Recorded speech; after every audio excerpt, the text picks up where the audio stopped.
Assalamu alaikum. Welcome to Maths Club. Today we will start Unit 4 Factorization. Factorization जो है वो आपने 8th में भी पढ़ी है और अब 9th में पूरा इसका एक क्वेश्चन लॉन्ग में आता है, ठीक है। सेक्शन सी में आता है इसका एक क्वेश्चन। तो आपने फैक्टराइजेशन जो है इसको अच्छा से समझना है, अच्छा से करना है। लेकिन इससे पहले आपने कुछ फार्मूलेज़ जो हैं जो मैंने चैप्टर 3 में लिखवाए थे वो आपने बहुत अच्छे से याद करने हैं, क्योंकि without formulas you can't solve this exercise. Okay, तो आप आज हम करते हैं एक्सरसाइज 4.1।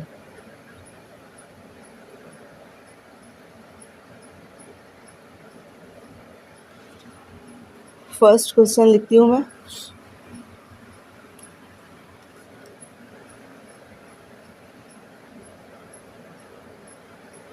सारे क्वेश्चन फैक्टराइजेशन के हैं, लेकिन उन्होंने अलग अलग थोड़ा सी चेंजिंग कर करके फिर बार बार ये लिखा हुआ है question number 1, question number 2, question number 3, ठीक है। तो हम जो है पहला क्वेश्चन का पहला पार्ट सॉल्व करते हैं। 4x plus 16y plus 24z। अच्छा देखिए बच्चों, फैक्टराइजेशन से पहले आपने यानी साथ साथ कुछ रूल को अच्छा से समझना है, इसलिए कि अक्सर लोगों को फैक्टराइजेशन बहुत ज़्यादा मुश्किल लगता है, लेकिन बहुत इजी फैक्टराइजेशन के क्वेश्चंस होते हैं। आपने सिर्फ रूल्स को फॉलो करना है, ठीक है। अगर आप रूल्स के मुताबिक चलेंगे तो फैक्टराइजेशन बहुत बहुत आसान है और 10 नंबर का क्वेश्चन आप इजीली अटैम्प्ट कर सकते हैं, ठीक है। अब हमने क्या करना है, सबसे पहले हम क्या लेते हैं, 2 या 3 टर्म्स हों, यानी ये देखें 1 प्लस माइनस जो है इसको अलजेब्रा में प्लस और माइनस से टर्म्स यानी हम गिन सकते हैं कि ये 1 है, 2 है, 3 है। तो यहाँ तक ये एक 4x 16y है, 16y ये सेकंड और 24z ये थर्ड। तो 3 इसमें वैल्यूज़ हैं। तो हम सबसे पहले कॉमन निकालेंगे, ठीक है। सबसे पहले आपने कॉमन निकालना है, तो 2 या 3 में से हम एक साथ निकाल सकते हैं, ठीक है। अब हमने क्या करना है, सोल्यूशन लिखना है और क्वेश्चन को सॉल्व करना है।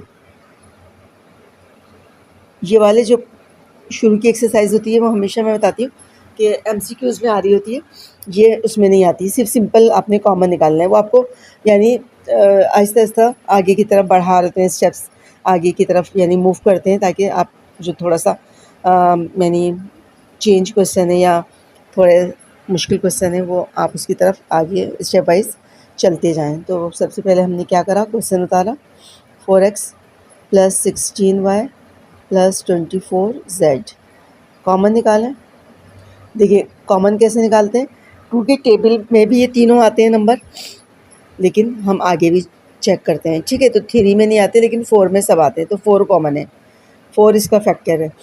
x बचा प्लस 4 4 ज़ा 16, तो 4 अंदर आया, y प्लस कॉमन का मतलब है उस नंबर से मल्टीप्लाई करें तो दोबारा वो वैल्यू आ जाए। अब 4 6 ज़ा 24 z, ठीक है। कॉमन निकाला और ये आंसर आ गया, बस। इसके अलावा अंदर कोई मज़ीद काम हो ही नहीं रहा, अभी सिर्फ कॉमन निकालना सिखा रहे हैं, ठीक है।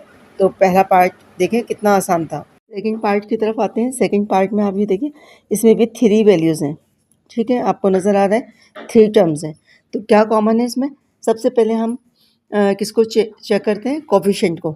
ये जो नंबर होता है इसको हम कोफिशिएंट कहते हैं, ये पावर है, एक्सपोनेंट, ये वेरिएबल यानी बेस है, ठीक है।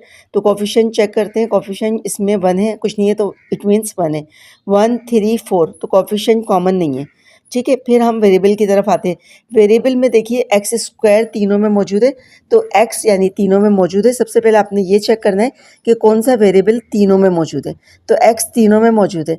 इसके बाद आपने ये देखना है कि सबसे छोटी पावर क्या है, तो एक्स स्क्वायर यानी तीनों की पावर सेम है, तो एक्स स्क्वायर इसमें कॉमन आ गया, ठीक है।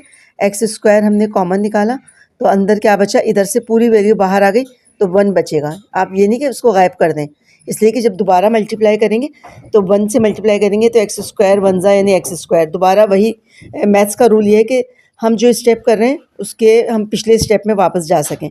अगर आप 1 नहीं लिखोगे तो नहीं जा सकते ना, ठीक है। फिर 2 ही वैल्यूज सिर्फ आएंगी तो वो गलत हो जाएगा। एक्स स्क्वायर, अब इसमें से एक्स स्क्वायर कॉमन आया यानी 3 बचा, वाई बचा, प्लस इधर देखें 4 आया, एक्स स्क्वायर बाहर आ गया, वाई स्क्वायर जेड आ गया, तो सब कॉमन निकल गया। आप दोबारा मल्टीप्लाई करके चेक कर सकते हो। एक्स स्क्वायर 1 ज़ा एक्स स्क्वायर को इससे मल्टीप्लाई करें तो ये आ जाएगा, एक्स स्क्वायर को इससे मल्टीप्लाई करें तो ये आ जाएगा। तो ये हमारा कंप्लीट आंसर है। ओके, ये सिंपल MCQs के लिए आप अच्छे से प्रैक्टिस कर सकते। 3 P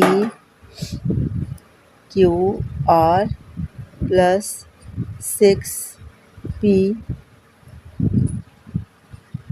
Q T plus 3 P Q S। ठीक है, इसको सॉल्व करते हैं। सबसे पहले क्या करेंगे, वही कॉमन निकालना है। कॉमन निकालिए, सॉल्यूशन यहाँ पे लिख देते हैं, क्वेश्चन उतारेंगे। कॉमन क्या है, सबसे पहले कोफिशिएंट को देखते हैं। तो देखें 3 के टेबल में सबसे स्मॉल नंबर क्या है, तीनों में 3 है। 3 के टेबल में देखिए तीनों नंबर आ रहे हैं, जी बिल्कुल आ रहे हैं, ठीक है। अगर हम उससे आगे जाते हैं तो वो ये दोनों नहीं आएंगे ना, फिर 6 तो आ जाएगा। तो 3 हम कॉमन निकालेंगे। P देखें, वेरिएबल को चेक करते हैं, वेरिएबल P है, सबसे स्मॉल पावर P की क्या है, 1 है, यानी 1 लिखते नहीं है ना, तो P है। उसके बाद Q को चेक करते हैं, तीनों में Q भी मौजूद है और स्मॉल पावर भी 1 है, तो 1 निकाल लिया। इसके अलावा कोई भी वेरिएबल कॉमन नहीं है। कॉमन निकालने के बाद ब्रैकेट अप्लाई करेंगे। अब यहाँ पे 3PQ निकल गया, तो क्या इसमें रिमेनिंग क्या है, R प्लस 3 2 ज़ा 6, 2 ज़ा बचा, P निकल चुका, Q निकल चुका, तो T बचा। कॉमन निकालना आराम से सीखें, ठीक है, अगर नहीं आता तो। 3 भी निकल गया, P भी निकल गया, Q भी निकल गया, क्या बचा इसमें, S। तो बस कॉमन निकाल दिया, आंसर आ गया। ओके, पार्ट 4 की तरफ चलते हैं। पार्ट 4 में क्या कहा है, पार्ट 4 में आप ये देखें कि 2 वैल्यूज़ हैं, ये पूरी एक, ये दूसरी, ठीक है। 2 वैल्यूज़ हैं तो दोनों में से हमें कॉमन निकालना है ना, दोनों में से एक साथ निकालते हैं। तो कैसे कॉमन निकालेंगे, पहले हम कोफिशिएंट को निकालते हैं। तो 9 सबसे, इन दोनों में स्मॉल नंबर क्या है, 9, और 9 के टेबल में दोनों आते हैं तो 9 कॉमन है, 9 बाहर आ गया। Q वेरिएबल दोनों में मौजूद है, स्मॉल पावर क्या है, 1, तो 1 कॉमन है, ठीक है। उसके बाद R निकाल लिया। अब आप ये देखिए कि ये बाहर जो वेरिएबल्स दिए हुए हैं या कोफिशिएंट दिए हुए हैं, वो कॉमन निकालने के बाद दोनों में ब्रैकेट भी कॉमन है। तो हमने S square plus T square ये कॉमन निकाल लिया। अंदर क्या बचा, अंदर हमारे पास बचा, स्मॉल ब्रैकेट यूज़ कर लेते हैं, अंदर बचा R प्लस 9 2 ज़ा 18, तो 2 ज़ा बचा अंदर, QR 2 है ना, तो पावर देखें ऐसे बचती कैसे, अब 2 में से 1 माइनस करें तो 1 बचा, R 2 में से 1 पावर माइनस करें तो दूसरा R बचा, तो R प्लस 2QR, ये तो कॉमन निकल गया था ना, तो ये हमारा आंसर है। अच्छा, यहाँ पे पूरा निकल गया था, सॉरी, R स्क्वायर को ही था, 1 था, तो 1 प्लस 2QR, ठीक है। ये सारा आ गया ना बाहर, 9 आ गया, Q आ गया, R आ गया, ये पूरा ब्रैकेट आ गया, तो पूरी वैल्यूज़ बाहर आ गई। तो फिर अंदर क्या बचता है, 1 बचता है। ऊपर वाले क्वेश्चन में भी इसी तरह हमने सॉल्व किया था, तो 1 बचा और प्लस, और यहाँ पे फिर टेबल पढ़ लिया, 9 2 ज़ा बचा, Q स्क्वायर R स्क्वायर, तो एक एक QR निकल गया, एक एक बच गया, ब्रैकेट पूरा निकल गया, तो ये आंसर है, ठीक है। आई होप आपको अच्छे से समझ में आ गया होगा। 4 पार्ट में देखें अपॉन में दिया हुआ है, ठीक है, फ्रैक्शन में दिया हुआ है, तो कोई बात नहीं, हमें ऊपर वाले में से ऊपर कॉमन निकाल लेंगे, नीचे वाले में से नीचे, तो ये इसका यानी रूल है। अब वेरिएबल को चेक करते हैं, वेरिएबल क्या है, एक्स सब में मौजूद है, ठीक है। एक्स हमने कॉमन निकाल लिया, एक्स की पावर 1 सबसे स्मॉल है, तो एक्स बाहर आ गया। उसके बाद जेड को चेक करते हैं, तो जेड आप ये देखें, जेड तीनों में मौजूद है और स्मॉल पावर क्या है, स्क्वायर, तो जेड स्क्वायर आ गया। अब नीचे चेक कर लेते हैं, नीचे क्या है, नीचे 16 है, 8 है, 12 है। तो पहले 2 के टेबल से हम करते हैं, मैं आपको सिखा रही हूँ इसलिए मुझे पता है कि क्या कॉमन है, लेकिन आप ऐसे स्टेप वाइज पढ़ेंगे तो आपको भी आसानी से समझ में आएगा कि क्या कह रहे हैं और क्या रूल है। 2 के टेबल में तीनों आता है, सही है। उसके बाद आइए तो 3 में ये आता है लेकिन ये 2 नहीं आते, यानी तीनों एक साथ कॉमन निकालना है ना, तो तीनों में आना चाहिए। फिर हम 4 में आते हैं, तो 4 में देखें 4 2 ज़ा 8, 4 3 ज़ा 12 और 4 4 ज़ा 16, तो 4 कॉमन है, 4 तीनों में आ रहा है। अब ब्रैकेट लगा दिया, उसके बाद ये देखें यहाँ से ऊपर सारी वैल्यू बाहर निकल गई ना, तो 1 बचा और नीचे क्या है 4 4 ज़ा बचा माइनस। अब इधर देखें ऊपर क्या बचा, ये 2 है और ये 1 है, तो 2 में से 1 गया, 1 बचा। जेड स्क्वायर 2 में से 2 गया 0, तो कुछ नहीं बचा जेड। और 4 2 ज़ा 8, ये 2 बचा प्लस अब x 2 है तो 1 बाहर निकाल लिया, 1 बचा। और z 3 है और 2 बाहर निकाल लिए तो 1 बचा, 1 1 लिखते नहीं है। और 4 3 ज़ा 12, ये हमारा आंसर हो गया। यानी आराम से हमने ऊपर की वैल्यूज़ ऊपर कॉमन निकाल ली और नीचे की नीचे। नंबर 1 का लास्ट पार्ट है, इसको करते हैं कॉमन। देखें पहले बाहर 3 ब्रैकेट्स भी थी हमें, ये पूरी एक वैल्यू है, ये दूसरी है और ये तीसरी है, ठीक है। ये प्लस माइनस इनको अलग करता है, मल्टीप्लाई, ब्रैकेट तो मल्टीप्लाई हो रहा है ना, इसलिए ये बनी वैल्यू कहलाएगी। अब पहले बाहर वाले का कॉमन निकालना है, तो बाहर क्या कॉमन है, बाहर जो है ए तीनों में आ रहा है और स्मॉल पावर भी 1 है, तो ये कॉमन है। और ये ब्रैकेट ये कॉमन है, x माइनस वाई। और इस ब्रैकेट की भी पावर चेक करते हैं, तो 1 1 1, सब में 1 है तो 1 ही कॉमन है, ठीक है। अब अंदर क्या बच गया, ये पूरा बाहर आ गया तो 1 बचा माइनस ए स्क्वायर, स्क्वायर में से 1 बाहर आ गया, ए बचा, बी बचा, ठीक है। x माइनस वाई बाहर आ गया प्लस ए बचा, स्क्वायर में से 1 निकल गया और बी स्क्वायर बचा, तो ये हमारा आंसर हो गया। हम क्वेश्चन नंबर 2 सॉल्व करते हैं। क्वेश्चन नंबर 2 में अब आप ये देखिए कि करना तो वही है, फैक्टराइजेशन, चैप्टर का नाम ही यही है, फैक्टराइज द फॉलोइंग, कि फैक्टराइज करें। लेकिन क्या है, थोड़ा थोड़ा सा आगे की तरफ हम मूव कर रहे हैं, आगे स्टेप सीख रहे हैं, आगे नए नए क्वेश्चन सीख रहे हैं, तो आपने उसके रूल को अच्छा से समझना है। मैंने आपसे कहा था कि सबसे पहले हमने क्या करना है, कॉमन निकालना है। कॉमन क्या है, 2 और 3 वैल्यूज़ दी हुई हैं, 2 और 3 वैल्यूज़ दी हुई हैं तो आप एक साथ कॉमन निकाल लेंगे। लेकिन अब ये देखिए यहाँ 4 वैल्यूज़ दी हुई हैं, 1 2 3 4, 4 में एक साथ नहीं निकालते। इसका रूल क्या है, 2 में से हम पेयर बनाएंगे फिर कॉमन निकालेंगे, ठीक है। कॉमन निकालें, इन दोनों में से क्या कॉमन है, x कॉमन आ गया, 7 प्लस z बचा, बीच में जो साइन है वो रखेंगे। इन दोनों में देखें क्या कॉमन आया, z कॉमन आया और 7 प्लस z बचा, ठीक है। उसके बाद अब ये 2 वैल्यूज़ बन गई, 2 वैल्यूज़ बन गई, एक ये और एक ये। अब आपने देखें इन 2 में से, यानी अब कॉमन निकालेंगे, यानी आपने वहाँ तो फ़ौरन आंसर आ रहा था ना, कॉमन निकाला बस आंसर आ गया, लेकिन यहाँ 2 स्टेप में सॉल्व हो रहा है। पहले यानी 4 वैल्यूज़ को 2 2 किया, उसके बाद अब 2 वैल्यूज़ हो गई तो फिर कॉमन निकाला। फैक्टराइजेशन का मतलब है कि मल्टीप्लाई, बीच में यानी प्लस माइनस का साइन ख़त्म होना चाहिए। तो अभी ब्रेक हुई है ना टर्म्स, तो इनको मर्ज करेंगे, यानी एक वैल्यू बनाएंगे तो फिर वो आंसर आएगा। अब इन दोनों में देखें सिर्फ ब्रैकेट कॉमन है, 7 प्लस z, ब्रैकेट कॉमन है और दूसरे में क्या बचा, x बचा और प्लस z बचा, यह अब हमारा आंसर है। अब ये देखें दोनों ब्रैकेट के दरमियान कोई प्लस माइनस नहीं है, दोनों मल्टीप्लाई हो रहे हैं। जब आप इनको मल्टीप्लाई करेंगे तो यही आंसर आएगा। कैसे, आप चेक भी कर सकते हो, 7 से पहले इसको मल्टीप्लाई करें, 7x को करें 7x, ये रहा, और 7z ये रहा, ठीक है। उसके बाद z से x को करें तो xz या zx ये रहा, और z को z से किया तो z स्क्वायर ये रहा, ठीक है। तो मैंने आपको पहले भी वीडियोस में बताया था कि मैथ्स का रूल ये है कि हम जो है पिछले स्टेप में वापस चले जाते हैं, तो यानी आंसर भी चेक कर सकते हैं, पिछले स्टेप में वापस भी जा सकते हैं, तो आप जो है इजीली अपना आंसर भी चेक कर सकते हो। आई होप आपको समझ में आ गया होगा। अब हम सेकंड पार्ट की तरफ चलते हैं, सेकंड पार्ट सॉल्व करते हैं। सेकंड पार्ट में क्या दिया हुआ है, अब देखिए वही 4 वैल्यूज़ हैं, तो 2 2 को हमने कॉमन निकालना है। अब आप ये देखें कि दोनों में से छोटा नंबर कौन सा है, 9, 9 के टेबल में 18 आता है, तो 9 बाहर आ गया। दोनों में स्मॉल पावर ए की ए 1 है और बी की भी 1 है, सही है, कॉमन निकल गया। अब अंदर क्या बचा, 9 बाहर आ गया, स्क्वायर है, एक निकाला तो एक ए बचा, बी पूरा आ गया, फिर प्लस का निशान, 9 2 ज़ा ये आ गया, 9 2 ज़ा 18, ए बाहर आ गया और बी स्क्वायर है, इसमें से एक बी आया तो एक बी बच गया। अब जो साइन बचा वो लिखेंगे, यानी दो, इन दो में से कॉमन और इन दो में से कॉमन।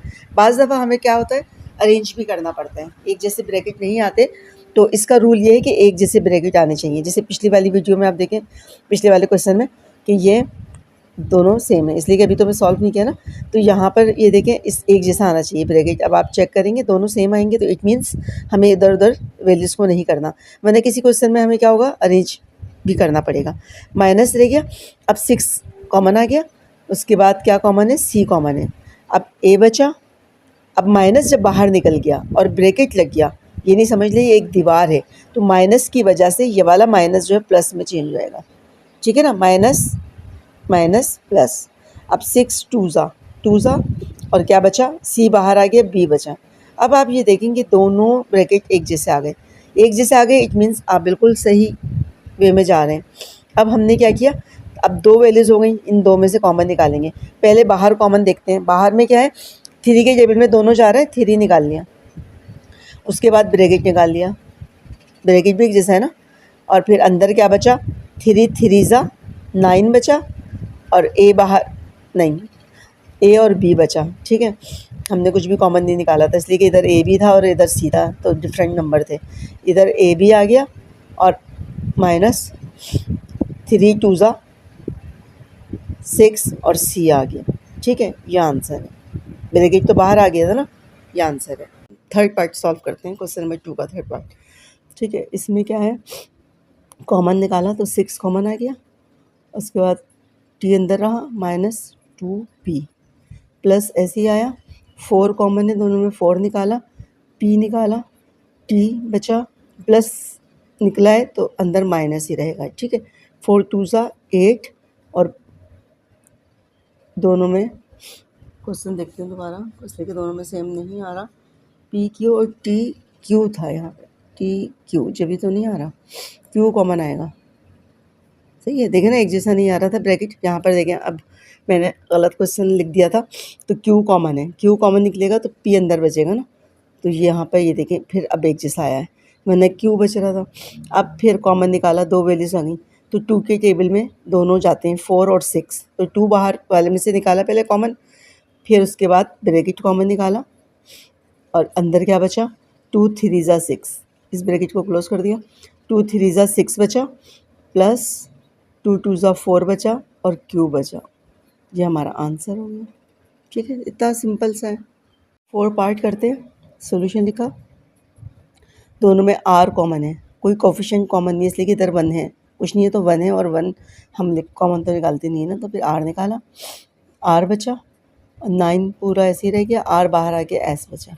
अभी देखें वही कि बार बार पता नहीं क्यों प्लस अच्छा लग रहा है आज, तो प्लस लिख दिया था, माइनस है, ठीक है, माइनस लिखा, दोनों में से 7 कॉमन आया, 7 के टेबल में 63 आता है, तो 7 कॉमन आ गया, एस आ गया। अब 7 और एस बाहर निकल गया तो आर बचा। अब माइनस जब निकलता है बाहर तो अंदर वाला साइन चेंज हो जाता है, तो ये प्लस हो गया, इसलिए वैसे भी इस ब्रैकेट में प्लस है तो प्लस ही आना चाहिए, ठीक है। अब 7 9 ज़ा 63, और एस स्क्वायर, तो एस निकल गया था, एक एस बचा। अब देखें दो वैल्यूज़ हो गई, तो ब्रैकेट के बाहर वाला पहले कॉमन देखते हैं, कुछ भी कॉमन नहीं है, तो ब्रैकेट सिर्फ कॉमन है, आर प्लस 9s कॉमन है ब्रैकेट, ये कॉमन एक ब्रैकेट निकाल लिया, और बाहर वाला जो बचा आर माइनस इधर क्या बचा 7s, ये आ गया, ये आंसर हो गया, ठीक है। आई होप आपको समझ में आ रहे होंगे। पार्ट 5th पार्ट करते हैं क्वेश्चन नंबर 2 का। इसमें क्वेश्चन नंबर 2 के 5th पार्ट में हमें फ्रैक्शन में ही दिया हुआ है, और फ्रैक्शन वाला क्वेश्चन नंबर 1 में हमने सॉल्व किया है। तो कैसे करते हैं, पहले ऊपर कॉमन निकालते हैं, तो ऊपर कॉमन जो है इधर 1 है और इधर 4 स्क्वायर है, तो कुछ भी कॉमन नहीं है तो 1 ही लिखेंगे, ठीक है। नीचे 4 है तो 4 कॉमन आ गया, 4 दोनों में मौजूद है। उसके बाद क्या बचा, यहाँ वाई स्क्वायर बचा ऊपर, ठीक है, माइनस, अब यहाँ पे हमें 4 स्क्वायर बचा और z बचा, ठीक है, नीचे वाला कॉमन बाहर आ गया। अब ये माइनस का साइन, अब देखें क्या कॉमन है, z स्क्वायर, तो z स्क्वायर, अब यहाँ पर देखें z स्क्वायर को तोड़ के दिया हुआ है ना, यानी एक्चुअली ये z क्यूब है, लेकिन उन्होंने सिर्फ कंफ्यूज करने के लिए आपको ऐसे करके दे दिया, कोई बात नहीं, z स्क्वायर दोनों में कॉमन है, हमने z स्क्वायर निकाला। उसके बाद t भी कॉमन है, t निकाला ऊपर से, और नीचे 9 कॉमन है, ठीक है बच्चों। उसके बाद यहाँ पर अब ये देखिए ये पूरा कॉमन आ गया, जब पूरा कॉमन आता है क्या बचता है, 1 बचता है। और बाहर माइनस निकाल लिया तो ये वाला साइन क्या हो जाएगा, चेंज हो जाएगा, माइनस प्लस माइनस। यानी आप जब माइनस निकाल लेते हैं ना तो ब्रैकेट के जो ये समझ लो दीवार आ गई ना तो अंदर वाला साइन चेंज हो जाता है, बस ये याद रखना है, ठीक है। अब यहाँ से क्या निकल चुका, z² निकल चुका है, t निकल चुका है 9, तो सिर्फ z बचा। अब आप ये देखें दोनों ब्रैकेट एक जैसे नहीं आ रहे, तो क्वेश्चन इतना ही दिया हुआ है, तो सिर्फ एक ही स्टेप में सिर्फ कॉमन निकाल के दिखा देंगे बस आप, और फैक्टराइज हो गया। ये नहीं दिया हुआ, अब आगे नहीं कर सकते तो क्या करें, ठीक है बच्चों। क्वेश्चन नंबर 2 का लास्ट पार्ट करते हैं, ठीक है। लास्ट पार्ट हमने कॉमन निकाला, लास्ट पार्ट में से कॉमन निकाला, तो कैसे निकालते हैं कॉमन, वही ऊपर देखिए, इधर 10 है और इधर 5 है, ठीक है। तो 5 कॉमन आ गया, 5 की टेबल में 10 आता है, x कॉमन आ गया, ठीक है। उसके बाद नीचे देखें 11 कॉमन आ गया, फिर ब्रैकेट लगा दिया, 5 टूज़ा बच गया अंदर, x बाहर आ गया था, y बच गया, और नीचे से 11 आ गया था, प्लस अब 5x11 आ चुका तो z बच गया, ठीक है, माइनस। अब आप ये देखें ऊपर क्या नंबर है, इधर 14 है, इधर 7 है, तो 7 बाहर आ गया और y बाहर आ गया, नीचे 11 आ गया, इधर ब्रैकेट में क्या बचा बच्चों, z। अब माइनस निकल चुका तो ये साइन चेंज हो जाएगा, प्लस, अच्छा 7 2 14, सॉरी 2z बचेगा ना, 7 2 14, अच्छा ये माइनस माइनस प्लस हो गया। अब 7 बाहर आ गया, y आ गया, 11 आ गया, तो इधर x बच गया, बस यही कॉमन निकलेगा सिर्फ। तो यही हमारा आंसर है, इसलिए कि एक जैसे ब्रैकेट नहीं आ रहे। ये 2 क्वेश्चन लास्ट के ऐसे दिए हुए कि जिसमें एक जैसे ब्रैकेट नहीं आ रहे। अमूमन फैक्टराइजेशन में ऐसा होता नहीं है, जब 4 वैल्यूज़ दी हुई होती ना तो लाजमी, इसलिए बीच में प्लस माइनस, मैंने अभी बताया था एक क्वेश्चन में कि बीच में प्लस माइनस नहीं आता, लेकिन अब दिया हुआ है तो अब हम क्या कर सकते हैं, ठीक है। अब हम इसको कुछ भी नहीं कर सकते, इसको हम सिर्फ सब्र कर सकते हैं और इतना ही सॉल्व कर सकते हैं, ठीक है। अच्छा, मेरी वीडियो को लाइक और शेयर करना नहीं भूलिएगा, अपना बहुत ज़्यादा ख्याल रखिएगा। नेक्स्ट वीडियो में फिर मिलते हैं, जब तक के अल्लाह हाफिज़।